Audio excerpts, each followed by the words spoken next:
After the World Cup we have just seen, I think it is undeniable that Erling Haaland is the best striker in the world. And that poses a question. How many goals would Erling Haaland score in all of the leagues in the football pyramid? To keep the challenge fair across all of the different leagues, I'll be giving Erling Haaland 0 on his injury proneness and a 20 on his stamina to see how many games we can get him to play. If this is the first time you're seeing these goggles on your screen, make sure to drop me a like, make sure to drop me a subscribe. It's greatly appreciated. We're a new channel. We're going to be doing a lot more Football Manager content. For his first challenge, he will be going to South Beach, not Miami. He's going to South Shield. His pace and his heading is clearly too much for National League North defenders, as he is scoring 2 to 3 goals every single game. As you can see here, he uses those big long strides to just gap the defenders, and then his jumping ability just means that he's always first to the ball, no matter where it was. When the ball is whipped in, he lurks it out and he gets that big meaty Norwegian head on it. By the time we got to January, Erling Haaland had got us comfortably top of the league and looking like favourites to go up. Now, Erling Haaland's form became robotic, scoring 2 against Kings Lynn, getting a hat-trick, getting 4 goals 2 games later, and another hat-trick 2 games after that. As you can see here, in every single game, goal after goal after goal. This guy was unstoppable. This game against Peterborough Sport showed all of Haaland's best qualities. A cheeky little assist here, and then he uses his lightning pace in behind to shift off of the defender, and what a finish that is into the top bins.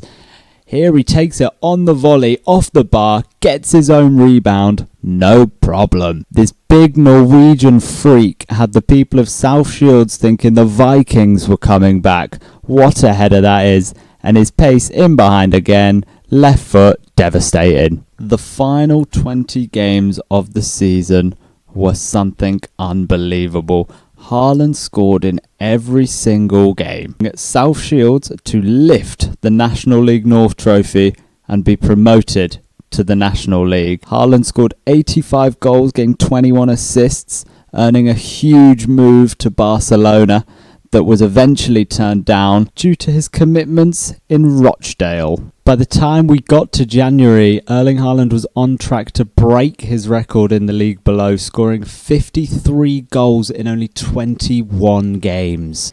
In the game to secure the title, Erling Haaland scored 4 goals, providing 1 assist in an absolute classic performance, scoring 3 goals with his head, and then the final goal being an absolute wonder strike. He's got the whole squad chasing him, pops it on his left, just lets loose.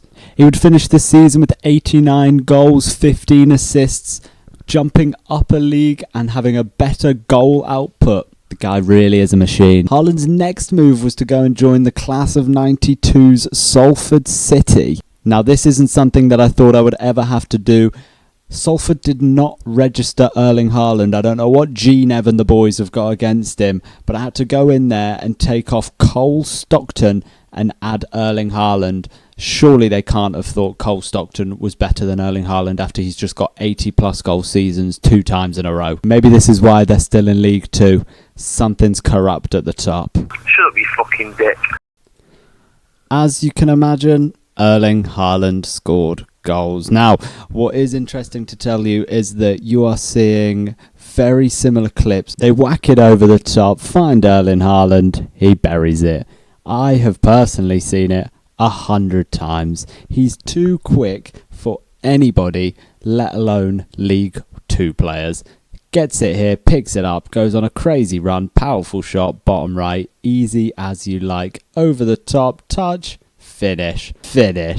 Easy as you like. The guy was a machine. Now, he wasn't scoring in every game anymore, but he was scoring multiple a lot of times. He ended up finishing the year 91 goals, 8 assists. So again, upping his goal output, but his assists are getting lower. Now, I think it's because he's playing with better quality players, so they know what he needs. He's not having to carry the team across the board in a creative way anymore. He's just sat in the box, scoring goals. We then sent Erling Haaland to Cardiff. Now, this one did not go so well. Saying that, he still did score 36 goals in 38 games, but David Winkelstein was sacked by Cardiff after guiding them to a 4th place finish in the league, needing the playoffs to get promoted. They did not let me take charge of the playoffs, and they lost to Leyton Orient, which I was quite glad about. After that very disappointing season for the expectations that I put on Erling Haaland, he only scored 36 goals with 4 assists. Has he found his level? Can he not do any more than Sky Bet League One in terms of video game numbers? We've still got the Championship. We're going to put him at Southampton. We're going to see if the quality of a top Championship side can get him back into goal scoring form. By the time we'd got to January, you could see that Southampton were almost definitely getting promoted, with Erling Haaland getting a goal a game. Now, what you'll notice a lot of here is that Haaland was playing off the left as a left winger for Southampton. He scored a beautiful free kick in this game to equalise in the 90th. And then this was one of the most rogue passes I've ever seen, but it came right back to him in the 93rd, and he wins the game. Absolutely unstoppable. Over the top, touch, finish. Where have we seen that before? In every single league this guy was in. He was a monster over the top, in behind, and again, lovely ball, finish, top right, cool as you like. Here he is again on that left-hand side, cutting in, using his strength like a prime Jack Clark, finishes it. And that's just a great pass through, and that goal secures the league for Southampton. Winning the league at Southampton now means that League One was the only title he did not win, so it's now less embarrassing that Sunderland never won it. But I can't get over the fact that they clearly played him at left wing for half the year. Scoring 40 goals, 10 assists means that it was better than his League One season with Cardiff, and Cardiff were the only team for him not to win the league. Well, thank you very much all for watching. This took me about 8 hours probably to do overall. Some of that was obviously playing the game, so that was quite fun. But editing and voiceovering is quite a lot of work, weirdly, especially with a very new setup with quite a rubbish webcam, but a pretty sick microphone, eh? So if you are at the end of the video, you might as well subscribe, you might as well like, because where else are you gonna find great content like this? Apart from a lot of other places. But you watched it, so you clearly enjoyed it, and I'm gonna guilt trip you into doing it. So thank you. Bye bye.